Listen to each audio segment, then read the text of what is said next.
But that's a good point. It kind of leads into because obviously we're talking about the new album that's out next month. My understanding is that you guys finished recording that as COVID hit in February, March last year. Is that right? Yes. Everything went well up until middle of March, and we had recorded everything except mine and Mark's vocals. Okay.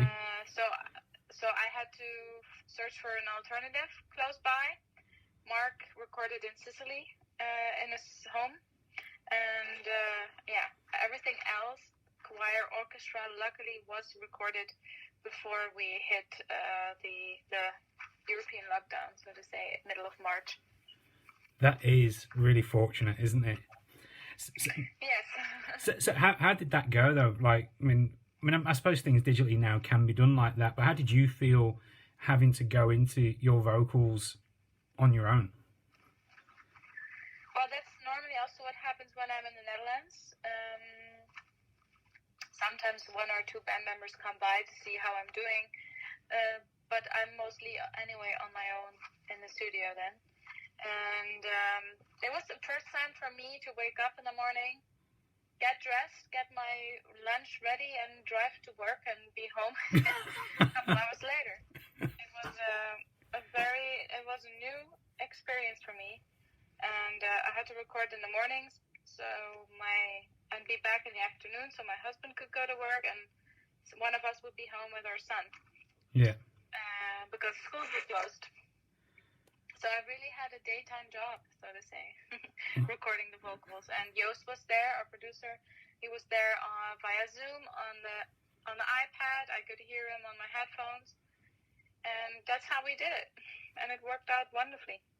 It does. I mean, you couldn't. I got the album yesterday, and you certainly can't. Like, I was surprised to hear that it was recorded during a part of lockdown, because we wouldn't realize, you wouldn't know, everything's just seamless in there, which is is a testament to Juice's producing and the band's as well, of course.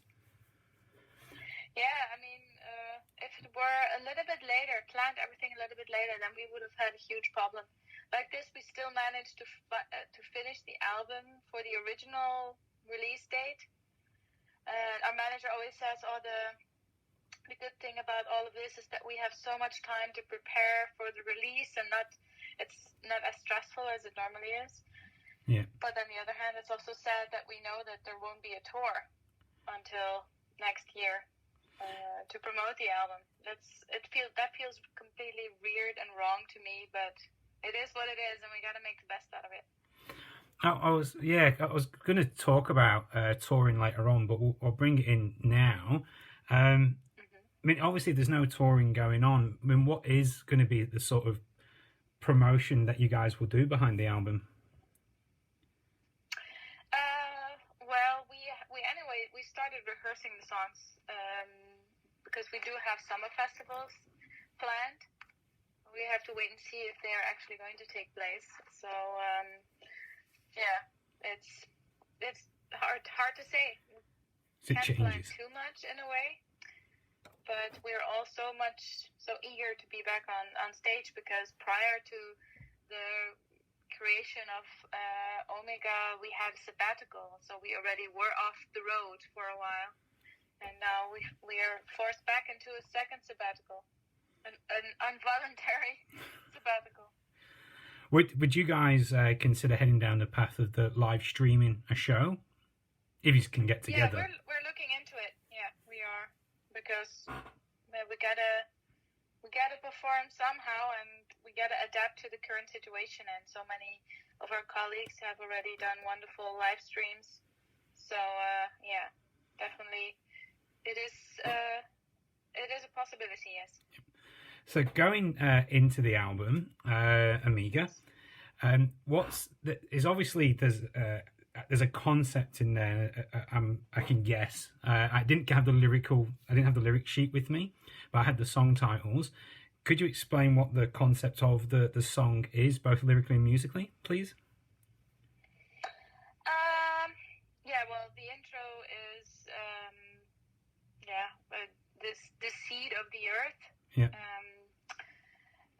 and the thought that comes from the void and the end of the universe, like the omega point, which the Big Bang is the beginning, and the omega point is where everything, gets together to a final point.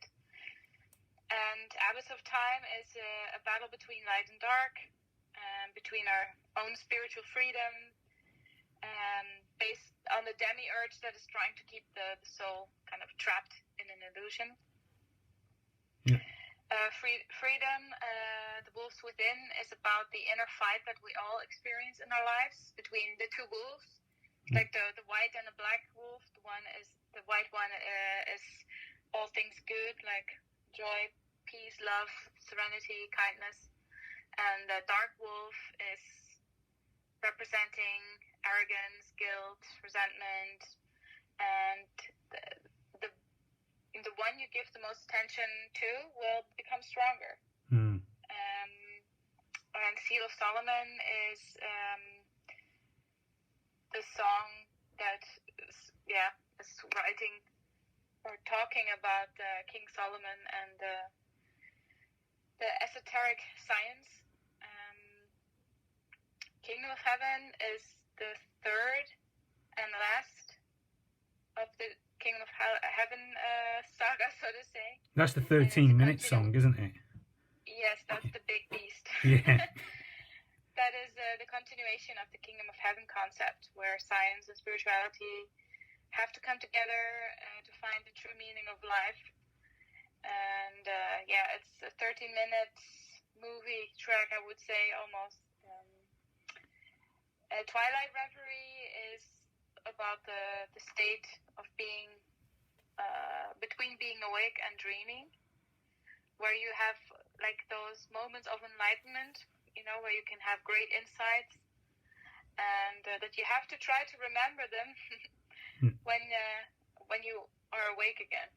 It's a little bit also when you're thinking about the songs and you have amazing melodies in your head right at the moment before you fall asleep. Yeah. And you think you remember it the next morning and it's then gone. Or it is already an existing melody. That's the worst. Yeah. You think you had a brilliant idea and you wake up, it's like, oh no, that's from the movie. No. Yeah. Oh no, that was Aqua Barbie Girl. No, I can't use that. Yeah. And the title track, Omega, is the evolution of consciousness. And in order to grow and reunite with the source, and to realize that we are all one, basically. And the skeleton key is kind of, how do you say, inspired by the movie Inception, musically, and also like the story. Yeah. Because you exist out of many different layers, and while you are asleep or while you are, not really unconscious, but when you're asleep, you can visit those different layers and you can explore your mind, and you have the ability to do that. You hold basically the skeleton key to unlock the secrets within you and to set the demons free and explore everything that you have inside you. Yeah. And when we dream at night, the weirdest stuff, the weirdest things come out to play. Like last night as well, I had very vivid dreams and nightmares, and that's a little bit the song. Also the ambience in the song. It's one of my favorite songs. Gaia is an ode, an apology to Mother Earth, which we kind of have weakened big time. Oh yeah. And it's a kind of a call to action for us, for this generation, to change the course and hopefully safeguard the future of our children and future generations. Code of Life is about this technique. It's called CRISPR. It's a genome editing it's a technique that enables scientists to cut, edit, or replace DNA. Okay. it's called genome editing, and it's been happening already for a long time. And in China, they've been creating designer babies. Oh, so that's like when the sheep got cloned and things like that. No, when they kind of genetically edit embryos before they are planted or like placed in the uterus. But they can also like genetically manipulate animals, species, and they have been doing that since a long time. But I watched this very interesting documentary on Netflix. It's called Unnatural Selection. Yeah. Where they are showing different aspects of what you can do with this technique. You can cure uncurable diseases, but you can also create superhumans, and that's a little bit That's what I was thinking, yeah. The tricky thing, and they've been testing in New Zealand as well. They wanted to do this project where they would eradicate the rats because of this kind of genome editing Wow. technique. Because New Zealand's an island, and they could experiment there, but I think they voted against it. And just thinking about it now, it's like very scary that if this technique ends in the wrong hands, you can play God with this. And that's exactly. Code of life stands for the human DNA, but also a little bit that you should not interfere with nature,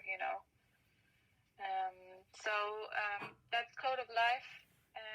Rivers is a very intimate ballad that describes the flow of life. Life is basically like a river, and you can get caught up in like feeling as if you're drowning, and that you have to swim against the tide of life. Yeah. Synergize is also connecting with the song Freedom, that we are all made out of, we're all yin yang, and we all have to try to keep that in balance. That was the song that really stood out to me. The first time I heard the album, that was the one that was like, Synergize? Yeah. Yeah. That's track 10 from memory. And when that one popped out, I was like, whoa, I stopped what I was doing. It was everything just stopped. I really loved that one and how that went. And sorry, I just had to interject there. No, it's so interesting to hear that so many people have different favorite songs of the album. And I think that kind of proves the strength of Epica, that we have so many songwriters that have different styles, that we kind of can engage a larger audience because we are a versatile band. And Synergize, the song is written by Isaac. He is our lead guitarist. He wrote Synergize and Omega. Yeah.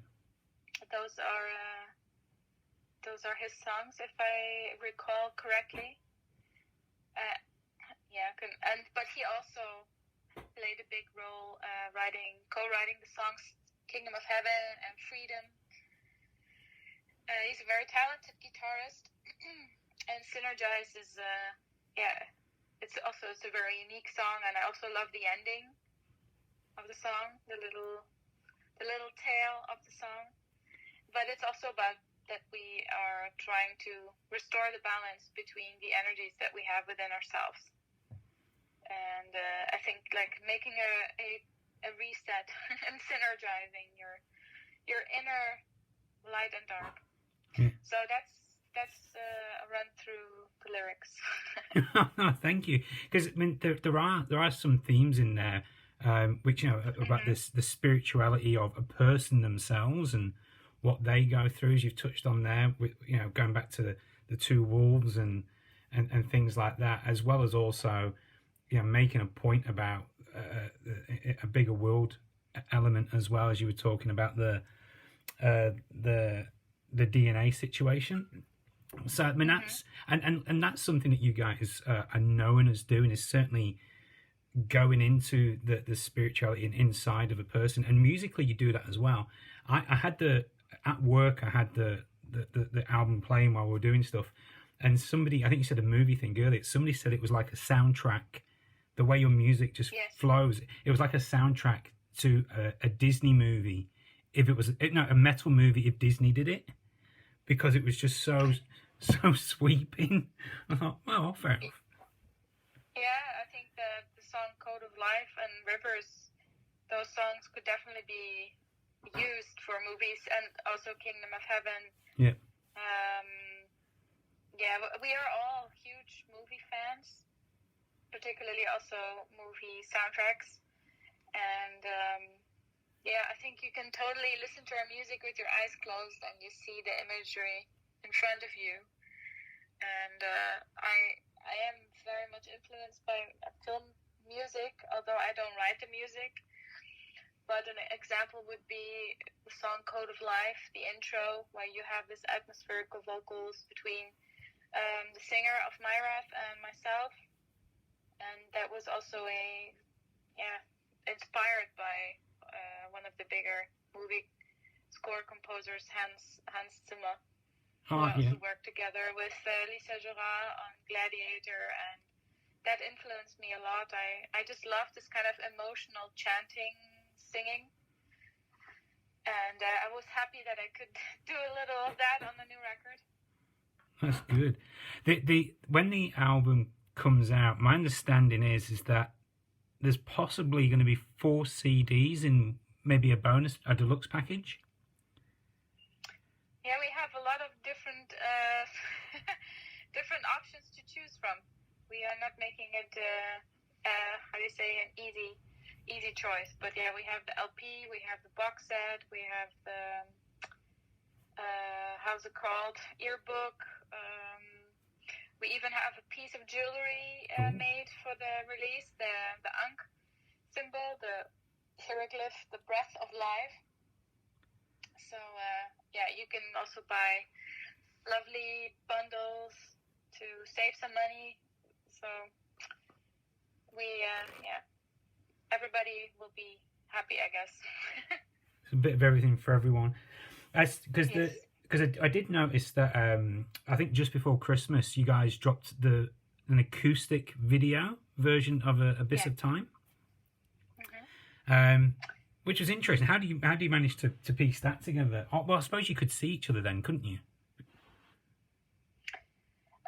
Well, we did that since the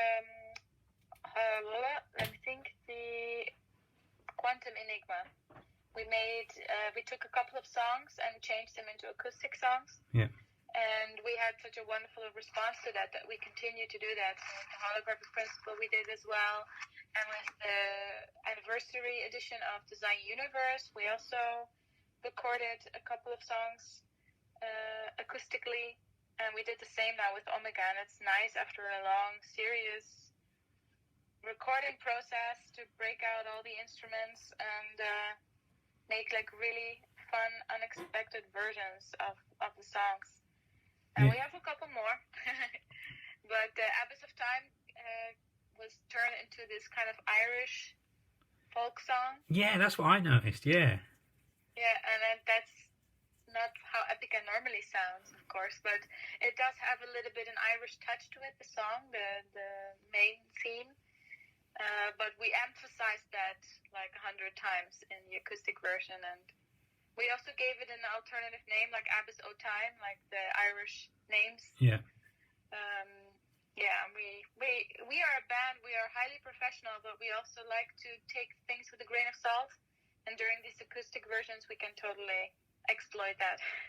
But what it shows as well, though, is that again, going back to how you are not only as musicians but as the music, that the songs are that powerful that you can not completely, but you can rearrange them, or you can do something slightly different with them, and it does sound almost as good or just as good depending on your preferences.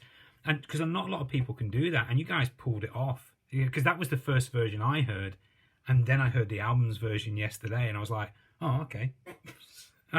But you pull it off. Yeah.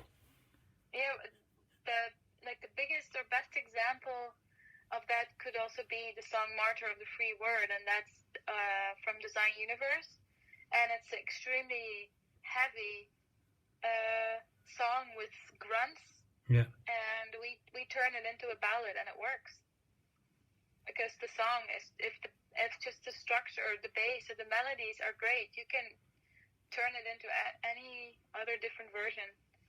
And I guess it proves also the musical strength of Epica that we are able to pull it off. And yeah, I mean, it's great to turn like the heaviest metal song into a beautiful intimate ballad. And we also released a little video for that as well. You're going to be somebody's wedding song. That's what's going to happen. You can see it happening. That already happened. Weddings and funerals, both. Of course, yeah. Now, this is the third, we mentioned Juiced earlier. This is the third album that he has produced. What does he bring to your recording and sound? He's the, how do you say, he's the referee Okay. of everything. Walking along with the band from the beginning, or almost the beginning of the creation of the songs to the end. He keeps the overview. He guides us through the writing process. He advises us. He comes up with alternative ideas. And he is our babysitter, keeping everything organized. Keeping on track. Yeah. Keeping us on track, not making sure we don't miss any deadlines. Because a trademark of a lot of musicians is that they're very chaotic, myself included. Well, at least you've admitted it, so it's fine. Yeah, we did. So I mean, obviously, usually I when I have the interviews, I wrap up with what's going to happen in the future, where Australia fits into this. But of course, we just don't know, do we? Sorry, what did you say? So normally when I wrap up interviews, I usually ask what the plans are for the future in terms of Australia. Yeah. But we just don't really know, do we? No, we don't know much actually. Not just Australia, but worldwide. I mean, we are currently in the most weird, unique. Unique sounds positive, and it's not. So I guess I'll choose weird, unusual situation. And we have to. Our patience is tested to the fullest, I would say. And the only kind of thing that gives me or strength, or just the fact that we know that we're not alone. We're all in this together, and we all have to act as a group in order to combat this. And there, I think music plays a big part, even though we don't have the live shows. But music does really connect people, and I hope that with the new record, that will be the same.